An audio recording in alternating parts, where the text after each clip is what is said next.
L'heure est grave, les vérités sont dehors.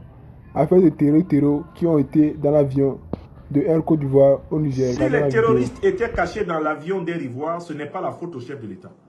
Là, il y a déjà la volonté, là, c'est du ponce-pilatisme. C'est du bouc émissarisme. Si les terroristes étaient cachés dans l'avion Air Côte d'Ivoire, ce n'est pas la faute Air Côte d'Ivoire, ce n'est pas la faute au chef de l'État. Donc, en réalité, Amadou Koulibaly, porte-parole du gouvernement, nous donne une information que les autorités nigériennes, elles, ne nous l'avaient même pas encore donnée. Le président Tchani a dit, c'est Macron, c'est Ouattara, c'est Talon, mais il n'a pas donné les détails. C'est de la bouche même des coupables que la vérité sort. Humbedji dit que on est jaloux du Bénin. Il frappe un hors-sujet, ce qui est un aveu. Mais celui-ci, c'est vraiment un gros bêta. Amadou Koulibaly. Il est vraiment bête. Lui, il avoue quand il dit si les terroristes étaient cachés dans l'avion Air Côte d'Ivoire, cela veut dire donc que les terroristes étaient cachés dans l'avion Air Côte d'Ivoire alors. Lui, il sait. Comment sait-il que les terroristes étaient cachés dans l'avion d'Air Côte d'Ivoire si les autorités nigériennes ne l'ont pas dit? Alors que lui, il est porte-parole du gouvernement ivoirien, c'est parce qu'il savait que l'opération se préparait contre le Niger. Vous comprenez? Raisonnement tout simple. Si les terroristes étaient cachés dans l'avion Air Côte d'Ivoire, ce n'est pas la faute au chef de l'État. Je rappelle que ni le président du Niger, son Excellence le général d'armée Abdourahmane Tchani, ni le ministre d'État, ministre de la Défense de la République du Niger, le général d'armée Salifou Modi, aucun des deux n'a parlé du contenu de l'avion Air Ivoire. Le mot Air Ivoire n'est sorti dans aucune de leurs communications. Ni le chef de l'État, ni le numéro 2 du CNSP, le général d'armée Salifou Modi. Aucun des deux n'a parlé de ça. Qui nous informe du contenu de l'avion d'Air Côte d'Ivoire? C'est le porte-parole du gouvernement ivoirien. C'est-à-dire qu'en effet, Amadou Koulibaly savait qu'ils avaient mis des mercenaires dans l'avion d'Air Côte d'Ivoire pour attaquer le Niger. Parce que l'information vient de lui. C'est-à-dire que lui, il vient littéralement nourrir l'enquête nigérienne. Il vient abonder l'enquête nigérienne. Il vient renforcer l'enquête nigérienne. Vous vous rendez compte? Troisième phrase de l'individu qui est rapportée amplement sur les réseaux sociaux. Notre gouvernement a ouvert une enquête pour découvrir comment ils ont eu accès à l'avion qui les a conduits à l'aéroport de Niamey. Là, il donne encore plus d'informations. Amadou Koulibaly nous dit que les terroristes ont eu accès à l'avion d'Air Côte d'Ivoire. Et il nous dit que l'avion d'Air Côte d'Ivoire a transporté les terroristes à Niamey. Ça veut dire que c'est le porte-parole du gouvernement ivoirien qui vient corroborer l'implication du régime de Côte d'Ivoire dans le coup d'État au Niger. Car les terroristes, grâce à Amadou Koulibaly, on le sait enfin, les terroristes étaient donc dans l'avion et les terroristes sont montés dans l'avion et ont été transportés par la compagnie nationale ivoirienne. Ils ont été transportés à Niamey. Bon, ce n'est pas la première fois. En 2022, des terroristes mercenaires, soi-disant soldats, avaient été transportés par des avions de la Côte d'Ivoire jusqu'au Mali, sans autorisation malienne.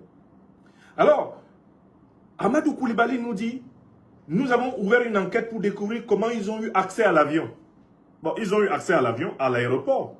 Ils ont décollé d'Abidjan. C'est-à-dire que c'est vous qui avez vérifié et fait monter ces gens dans l'avion. Comment ils ont eu accès à l'avion? Bon, donc ils ont eu accès à l'avion, ok.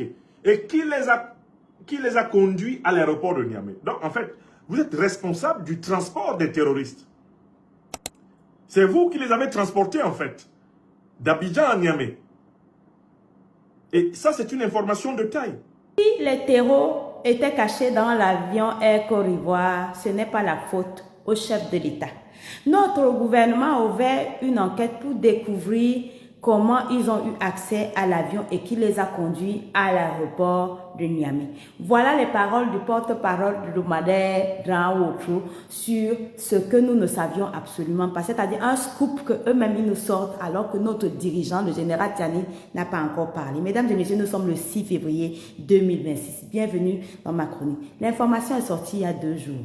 Alors que nous savions à l'époque, en tout cas le 29, en tout cas moi j'ai appris que l'avion Air Côte d'Ivoire aurait été attaqué lors de l'assaut. La première chose que je me suis dite, c'était simplement de dire que, en fait, c'était une façon pour les terreaux de dédouaner la Côte d'Ivoire. Parce que si les gens allaient dire que, l'aéroport de Niamey a été attaqué, et la Côte d'Ivoire avait, et on accusait la Côte d'Ivoire avait dit, mais comment est-ce que vous nous accusez? Notre avion a été attaqué. Donc, on est resté là depuis, l'enquête suit son cours, nos dirigeants ne sont pas sortis. Voilà que les dromadaires drosophiles sont de sortie pour nous dire que, nous donner un scoop qu'on n'avait pas. Donc, Air Côte d'Ivoire est devenue une compagnie terreau, pour qui je demande à nos dirigeants de l'AIS de la cataloguer comme telle sur le plan international. Comment est-ce que les terreaux ont pu atterrir dans cet avion à Niamey?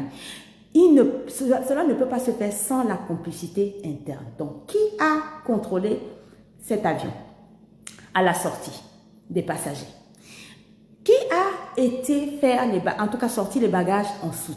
Parce que si les passagers ont été conformes, les bagages n'ont pas pu l'être. Donc les gens qui étaient dans la soute là, qui ont sorti les bagages, vous n'avez pas vu des individus, même un blanc là qu'on appelle Rousier, Quentin Rousier, et puis les terreaux, ok d'accord, vous ne les avez pas vus, ok. Mais bon, les bagages sortent, on sait qu'il y a des scanners. Donc le scan là, vous n'avez pas vu une forme humaine dans les valises là? Quand même pas, vous n'avez pas vu. Ok, d'accord. Mes frères et sœurs, les suspects numéro 1 sont ceux qui étaient là censés contrôler cet avion au niveau des passagers, des membres d'équipage, mais également des bagages. Pour moi, ils étaient cachés dans la soute. Et ceux qui ont fait des bagages doivent être auditionnés. Cette histoire ne peut pas se passer sans la complicité interne. Donc, mes frères et sœurs, je dis à nos autorités, Air France a été chassée du Mali, du Niger et du Burkina Faso.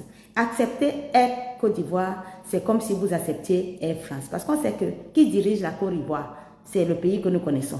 À qui profitent les recettes de Air Côte d'Ivoire, c'est au pays que nous connaissons. Donc nous devons aujourd'hui interdire l'accès de Air Côte d'Ivoire dans nos États parce que la Air Côte d'Ivoire est devenue une compagnie terreau.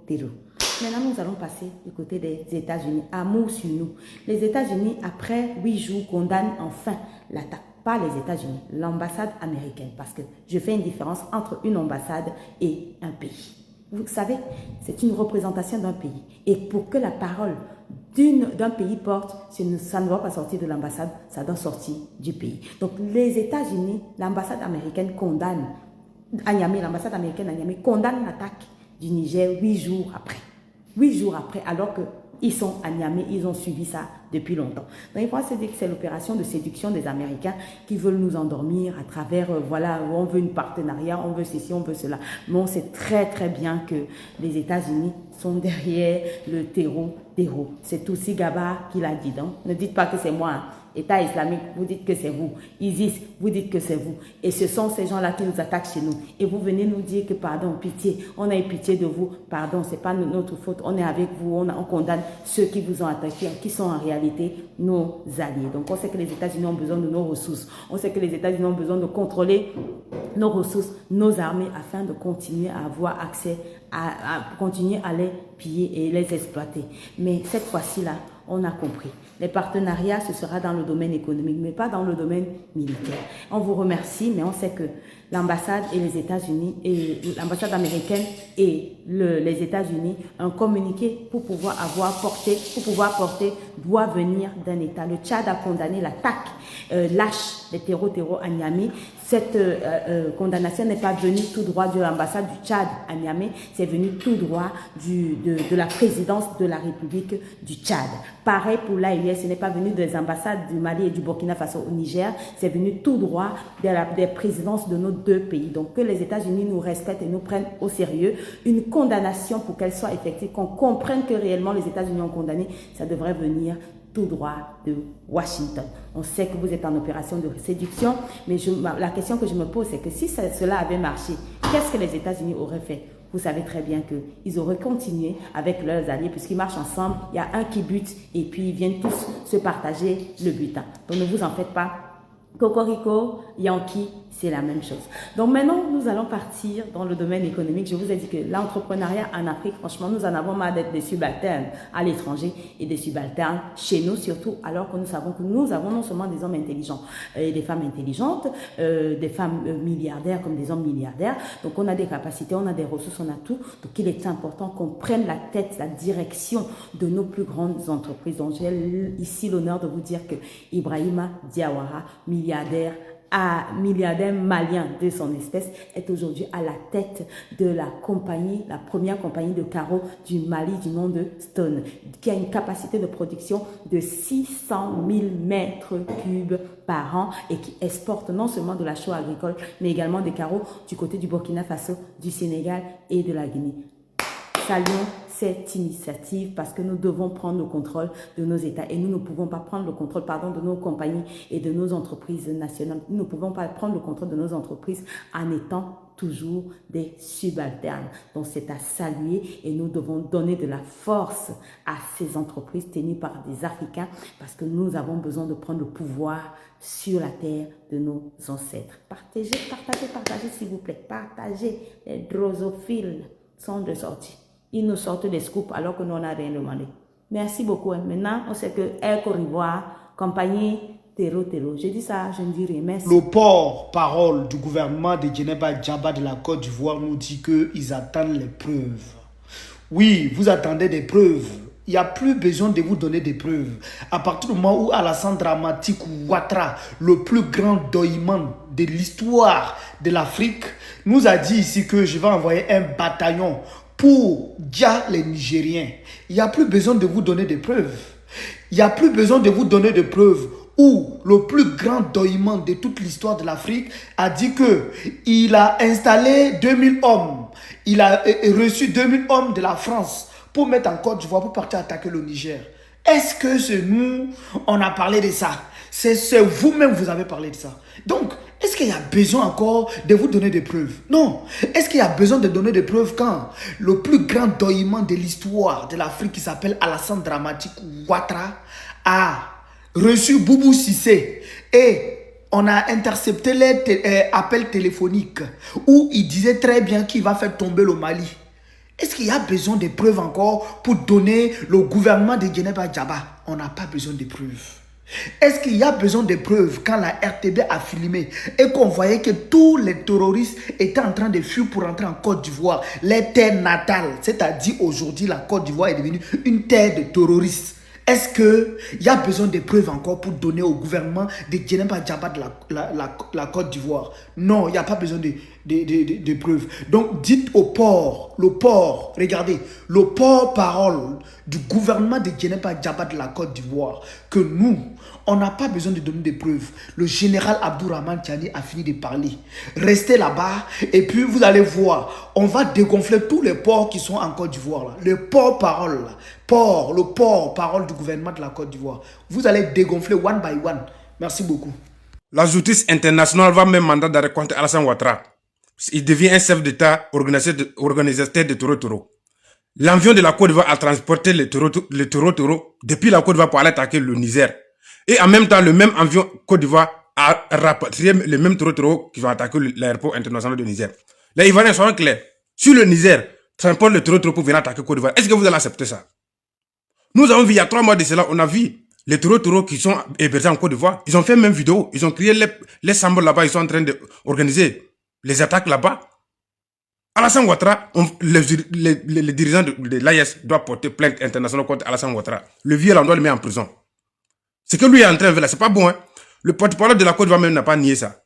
Il a dit, effectivement, il y avait les bandits dedans, il y avait les Toro dans l'avion international de Côte d'Ivoire, un avion commercial, qui sont allés attaquer Niger. Mais que c'est pas la faute de l'État ivoirien. Soyons clairs, dans un avion, si tu rentres dans un avion, même si tu portes aiguille, même ton ceinture, il y a les machines qui vont sonner, que tu montes dans l'avion avec quelque chose de métal, quelque chose de danger.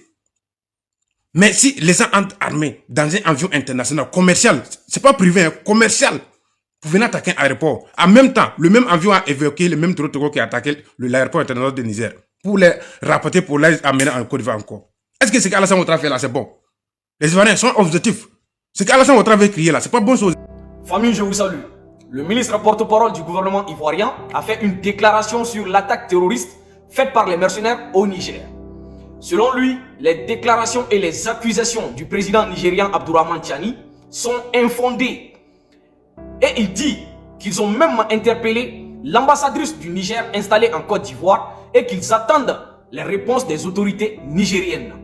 Selon lui, le nom du président Alassane Dramane Ouattara ne devrait pas être associé aux mercenaires qui ont attaqué le Niger. Les amis, il dit encore, je cite, que si les terroristes étaient cachés dans l'avion Air Côte d'Ivoire, ce n'est pas la faute du chef de l'État. Voilà ce que dit le ministre porte-parole du gouvernement ivoirien. Je répète encore, il dit, je cite, si les terroristes étaient cachés dans l'avion Air Côte d'Ivoire, ce n'est pas la faute du président Alassane Ouattara. Famille, ça sort de la bouche du porte-parole du gouvernement ivoirien. Ici, une personne intelligente qui cherche la vérité doit se poser des questions. Mais comment le ministre porte-parole du gouvernement ivoirien a su que les mercenaires qui ont attaqué le Niger étaient cachés dans l'avion Air Côte d'Ivoire? Comment l'as-tu su? Monsieur le ministre, comment tu le sais? Explique-nous. Parce que ni le président Abdourahmane Tiani n'a dit ça, ni les autorités nigériennes, ni les autorités AESiennes. Personne n'a dit ça. C'est monsieur le ministre porte-parole du gouvernement ivoirien qui vient de nous le dire. Il dit que si les terroristes étaient cachés dans l'avion Air Côte d'Ivoire, nous savons bien que l'avion Air Côte d'Ivoire était présent sur la piste, c'est-à-dire dans l'aéroport, avec d'autres avions bien sûr. Mais ce n'était pas le seul avion. Mais comment toi tu sais qu'ils étaient dans Air Côte d'Ivoire et que cela n'est pas la faute d'Alassane Dramane Ouattara? La vérité est en train de sortir de la bouche de l'ennemi. Famille, c'est ici que vous devez comprendre que monsieur le ministre porte-parole en sait quelque chose. Ces gens-là, c'est leur coup. Ça a échoué, ça a échoué. Donc, c'est la vérité qui est sortie de sa bouche, mais il n'a pas fait exprès quoi. La vérité a fuité de sa bouche. Comment toi tu sais que les mercenaires là étaient dans l'avion Air Côte d'Ivoire alors que ce n'était pas le seul avion? Il y avait les avions de la compagnie Sky qui étaient là. Deux avions même ont été touchés de la compagnie Sky et un avion de la compagnie Air Côte d'Ivoire. Mais comment toi tu sais qu'ils étaient dans Air Côte d'Ivoire? Monsieur le ministre, ça veut dire que tu en sais quelque chose. Ça veut dire que vous en savez quelque chose ou bien c'était votre complot. Soyons véridiques. Soyons véridiques. Les amis, ici, est-ce que ça ne vous rappelle pas quelque chose? Ce même scénario s'est déjà produit au Mali avec l'affaire des 49 mercenaires. Les 49 mercenaires ivoiriens qui ont été arrêtés au Mali. Ça s'est produit de la même façon. Est-ce une coïncidence? Je ne le pense pas. Ça, c'est pas une coïncidence. Mais ces 49 mercenaires, lorsqu'ils sont descendus au Mali, ils ont été pris par les autorités maliennes. Pas comme au Niger où ils ont eu le temps d'attaquer l'aéroport, les aéronefs et puis l'uranium caché. Ça n'a pas été le cas au Mali. Au Mali, ils ont été pris dès à l'aéroport et ils ont dit qu'ils ont été envoyés par l'Union européenne. L'Union européenne, on ne vous reconnaît pas. L'Union européenne a dit non, on ne vous reconnaît pas. Ils ont dit qu'ils ont été envoyés par la MINUSMA. La MINUSMA a dit non, on ne vous reconnaît pas. Donc, à la fin, ils n'ont pas eu le choix que de demander pardon aux autorités maliennes. Vu la gentillesse du président Assimi Goïta, il les a pardonnés après quelques mois. Donc, ils se sont retournés en Côte d'Ivoire. Mais au Niger, c'est le même scénario qui vient de se produire. Ils sont partis dans l'avion Air Côte d'Ivoire. Et c'est pas n'importe qui le dit, c'est le porte-parole ivoirien qui le dit. Et il nous demande d'envoyer des preuves, il demande aux autorités de l'AES de fournir des preuves que c'est Alassane Ouattara qui est derrière ça. Monsieur le ministre, tu veux quelle preuve encore? Tu veux quelle preuve? Moi je vais te donner ici 5 preuves. Je ne fais pas partie des autorités maliennes, mais je vais te donner 5 preuves que moi-même j'ai. Les 5 preuves là, la première est, les gens qui ont été arrêtés au Niger, c'est-à-dire les mercenaires qui ont été arrêtés, ils ont parlé. Ils ont expliqué comment ils sont venus, pourquoi ils étaient là et comment ils ont préparé l'attaque, qui les a envoyés et combien ils ont été payés. Ils ont tout dit. Ils ont donné toutes les informations. Donc ça c'est une preuve. Et c'est eux qui ont donné le nom d'Alassane Ouattara, Patrice Talon et Emmanuel Macron. C'est eux. Ça c'est de 1. De 2, il y a eu l'extradition de Damiba, l'ancien président du Burkina. Voilà, ce voyou-là a été extradé du Togo vers le Burkina. Damiba aussi a parlé. Il a dit qu'il a reçu combien de millions de la part des autorités ivoiriennes pour préparer le coup d'État au Burkina. Il a même donné beaucoup d'argent aux proches du capitaine Ibrahim Traoré. Et d'où venaient ces financements? De la France et de la Côte d'Ivoire. Damiba aussi a parlé. Et après Damiba aussi, le téléphone de Damiba aussi a parlé. Parce qu'il y a des choses que Damiba refusait de dire qui ont été vues dans son téléphone. Il y a des appels, il y a des appels, il y a des enregistrements, il y a des transferts d'argent, il y a beaucoup de choses dans le téléphone. Il y a des noms qui ont fuité là-bas. Ça, c'est une deuxième preuve qui est là, monsieur le ministre. De 3, le vocal entre Alassane Dramane Ouattara et l'ancien ministre Boubou Cissé, l'ancien ministre malien Boubou Cissé. Je pense que, monsieur le ministre, vous avez déjà écouté ce vocal. Alassane Dramane Ouattara est bel et bien derrière la déstabilisation des pays de l'AES. Monsieur le ministre, ne joue pas voilà, les innocents, quoi. On vous connaît. Ce vocal, s'il y a des gens ici qui n'ont jamais écouté ce vocal, allez-y même sur TikTok ou partout où vous voulez, écrivez l'enregistrement d'appel entre Alassane Ouattara et l'ancien ministre Boubou Cissé. Vous allez écouter. Vous allez écouter. C'est pas de l'IA, hein. C'est pas les comédiens qui imitent. Non, c'est appel entre Alassane Ouattara et Boubou Cissé, l'ancien ministre. Écoutez ça aussi. Vous allez comprendre qui est Alassane Ouattara. Pourquoi il s'ingère tellement dans les affaires des pays de l'AES.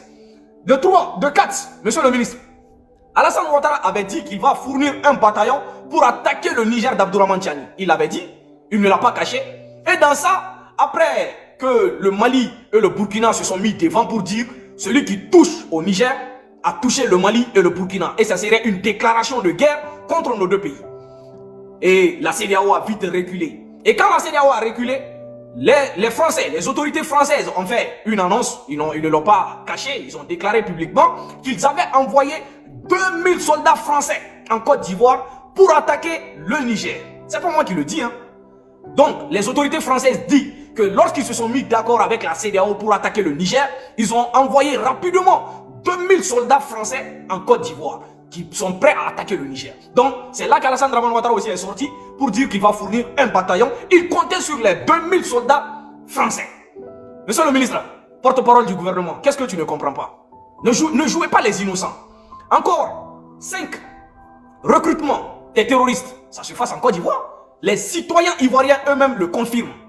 Il y a des terroristes qui ne sont même pas cachés, qui se baladent et qui recrutent les Ivoiriens.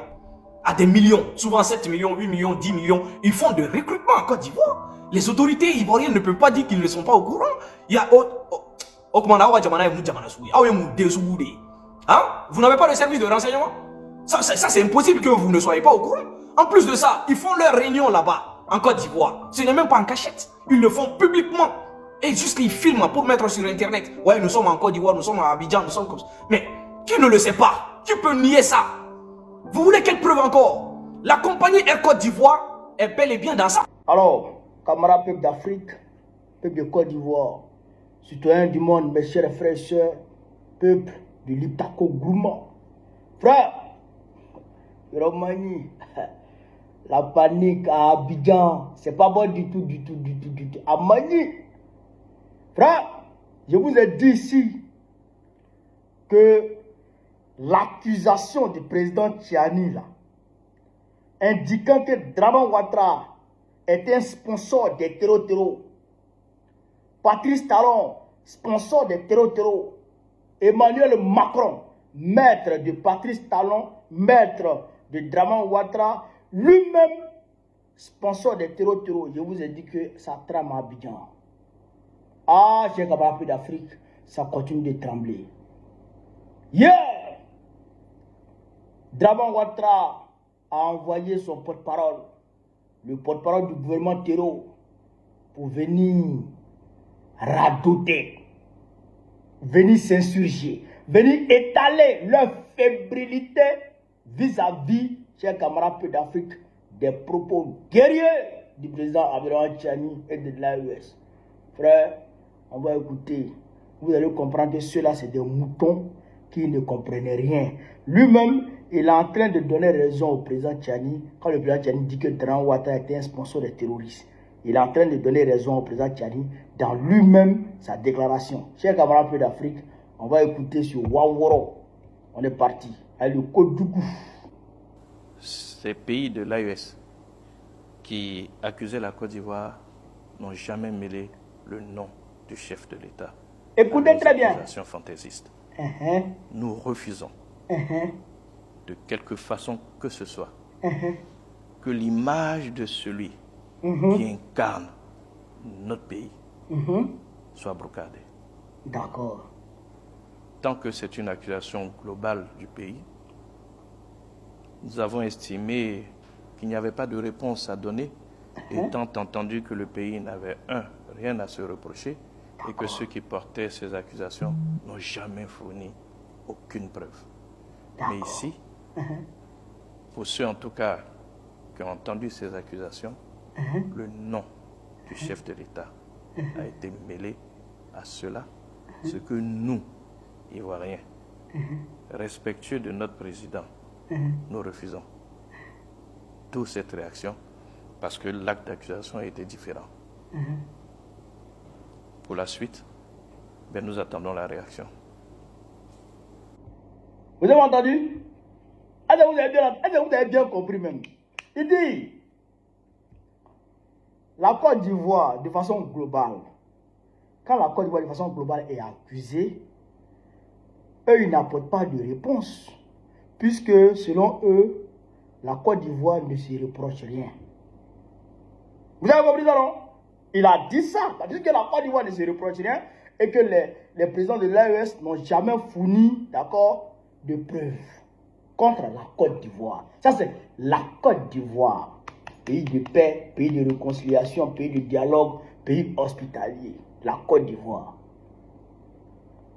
Mais quand c'est Draman Ouattara, le fait de citer le nom de Draman Ouattara, il faut qu'eux, ils apportent une réponse à ça. Ça veut dire quoi? Ça veut dire que la Côte d'Ivoire ne se reproche rien, mais Draman Ouattara se reproche quelque chose. Ou bien c'est moi qui me trompe. Et si c'est la Côte d'Ivoire, elle ne parle pas. Parce que la Côte d'Ivoire ne se reproche rien. Et il n'y a pas de preuves contre la Côte d'Ivoire. Mais si c'est Draman Ouattara, elle doit répondre. Parce que les gens sont en train de citer le nom de Draman. Et les gens sont en train, pour eux, les gens sont en train de dévaloriser Draman Ouattara. Donc lui, il doit répondre à ça. Vous avez compris? Ça veut dire que de un, eux-mêmes, ils reconnaissent que Draman, c'est un terreau. Ils savent ça. Et puis deuxièmement, est-ce que Draman a plus de valeur que la Côte d'Ivoire? Tu dis non, vous n'êtes pas d'accord que les gens se permettent de brocader le nom de Draman et dévaloriser Draman Ouattara. Mais quand les gens citent le nom de la Côte d'Ivoire, il n'y a pas de souci. On peut attaquer la Côte d'Ivoire. On peut rabaisser la Côte d'Ivoire. On peut insulter la Côte d'Ivoire. C'est-à-dire qu'on peut brocader la Côte d'Ivoire. On peut profaner la Côte d'Ivoire. Mais Draman Ouattara, on ne le touche pas. Ça veut dire que Draman Ouattara est votre fétiche. Mais ça tombe bien, comme Draman Ouattara lui, il ressemble à fétiche. Donc c'est vrai, c'est mieux que ce soit votre fétiche à vous. Mais Draman, il n'est pas notre fétiche à nous. Il n'est pas notre président.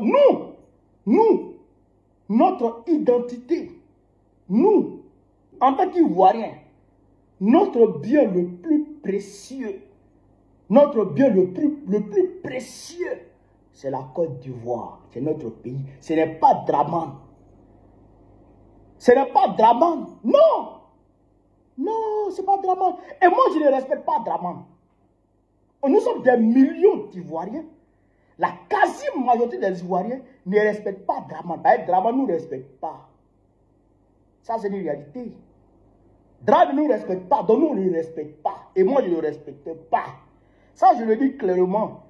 Draman, il est insolent. En tant que président, il est insolent. Il est arrogant, il est hautain. Il est mauvais, il est méchant. C'est un criminel, un bandit de grand chemin. Jamais de la vie, je vais respecter un bandit de grand chemin. Un tueur d'Ivoirien. Jamais de la vie. Et un tyran criminel. Jamais je vais respecter ça. Donc nous, on ne respecte pas Draman, mais nous, on respecte la Côte d'Ivoire. Oui, nous respectons la Côte d'Ivoire, nous aimons la Côte d'Ivoire, nous adorons la Côte d'Ivoire, notre pays, notre nation. C'est ça qui est la vérité. Le président Tchani, c'est un 10. Il a tapé là où ça fait mal. Il a limé là où ça fait mal. Puisque la Côte d'Ivoire ne les intéresse pas. La Côte d'Ivoire ne les intéresse pas. Que la Côte d'Ivoire brûle, que la Côte d'Ivoire saigne, Eux, ils s'en tapent. Eux, là, c'est le drap. Drap, la gare, demeurer président, il va lui donner à manger. Bande de Cro-Magnon, bande de Kodjougou. Mais nous, on n'est pas à vous. Nous, on n'est pas à vous. Oui, ça, c'est une réalité. Nous, on n'est pas à vous.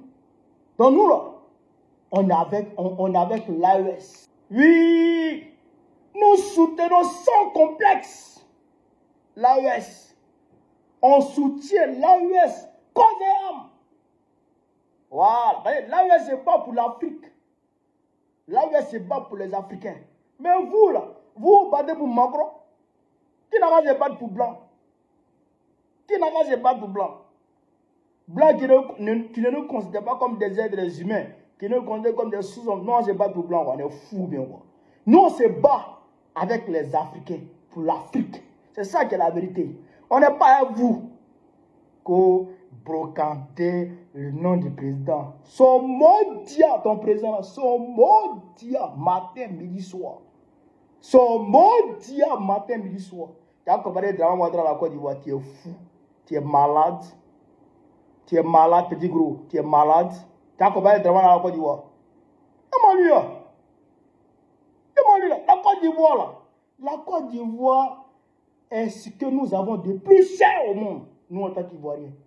La Côte d'Ivoire est ce que nous avons de plus cher au monde. Quand tu attaques la Côte d'Ivoire, tu attaques tous les Ivoiriens. Mais quand tu attaques Dramane, nous on s'en tape. Et puis Tiani, il est intelligent. Il sait que quand il va dire la Côte d'Ivoire est sponsor, d'accord, des terroristes, ça va engager tous les Ivoiriens. Mais quand il dit Dramane Ouattara, là, ça ne nous engage plus. Là, le gars, il a identifié l'élément. Il a indiqué l'élément, le code du goût. Donc, il est exhibé. D'accord? Il est suspendu. Et puis, on l'allume en tant que sponsor des terroristes. Et nous, on laisse notre pays tranquille. On laisse la Côte d'Ivoire tranquille. Voilà. Donc ça, il faut que ce soit clair. Tiani, président Tiani, il faut mettre dedans encore. Quand tu mets dedans comme ça, nous on est content. Quand on allume drap comme ça, nous on est content, nous on en jaillit. Aïe, c'est ça, nous on est content. Quand on allume drap, nous on est content. C'est que la vérité. Voilà ce que je voulais vous dire. Partage vidéo là, ici. Sur ce, vive l'Afrique libre, vive le panafricanisme, vive tous les pays panafricains, vive l'AES. Bah, on va très prochainement.